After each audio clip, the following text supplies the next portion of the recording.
Hi everybody, Brandon here from Bridgelux.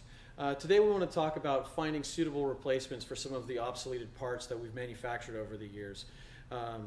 Just to get right out of the way is to say that there's no such thing as a direct replacement for a part that's 10 years old or 15 years old or anything like that. It's true with our COBs, it's true with our SMDs, but it's also true with things like computers and car components and stuff like that, because we always make technological improvements, we always make price reductions, we always want to save on shipping and things like that. And in the LED business, the COBs that we might have made in 2005 or 2010 would have had high lumen per dollar cost or dollars per lumen cost, and they would also have low efficacy. The products that we're making now are just much cheaper in terms of dollars per lumen, and they're much more efficacious. And so we are not able to say this old product is direct drop-in replacement, or we have a direct drop-in replacement for one of our newer products. And so let's do an example, because it's kind of informative to walk through one of these things, because each one of you will have to do this for each one of your individual products. And it's not obvious what is most important to your product or your luminaire or your system or anything like that. But let's use an example from the real world. An obsolete product that Bridgelux used to make is the BXRA 56C 1100B04. Now, to break this product number down into ways that we can understand it, this is one of our older generation products, the A. 56C means it's a 5600K 70 CRI product. 1100 is the nominal lumens, B is the voltage configuration that we've created, and the 04 represents the SDCM that this product had. And so if we wanted to go to a future product, we need to pay attention to the things that cannot change and the things that can change.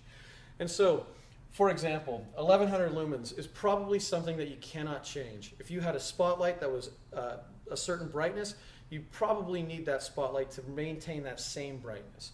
And so we pay attention to that. We're going to say any of the products that from our current portfolio need to be greater than this 1100 lumens.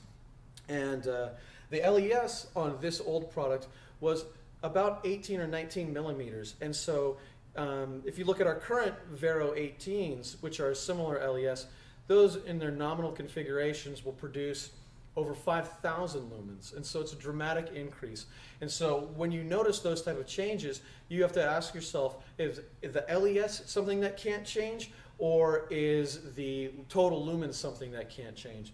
And if it's the total lumens, then you might find yourself in a situation where you're looking at a much smaller product, like our Vero 10 or something like that. So to help you out, what you want to do is think about the things that cannot change in your variables. I'm sorry, the things that cannot change on your COB variables or your LED variables, and kind of highlight them. So that might be total lumens, like it is in this case, and it might be the color temperature and the CRI and things like that.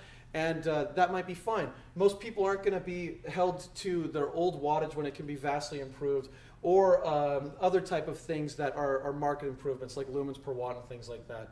However, if you already have an ecosystem in place, you also need to pay attention to your luminaire variables, such as your power supply. If you have 100,000 power supplies in stock, it's going to be very difficult to choose a product that doesn't have the characteristics inherent to this power supply. And so if this is something that we're paying attention to, then that really helps us narrow down the choices.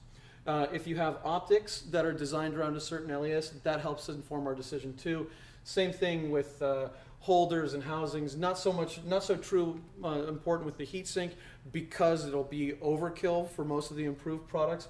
But if you have to keep the heatsink because you already have them, then maybe you need the whole layouts to be the same on the products. But you need to find out which one of those, or which ones of those immutable characteristics of your luminaire design are the most important, and then stick to that.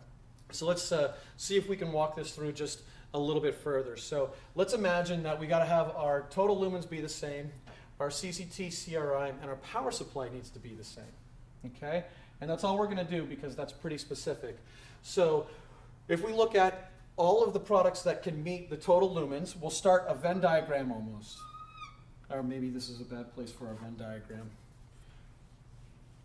We'll start a Venn diagram here. And inside of it is going to be something like the Vero 10, and we'll make this a simple example.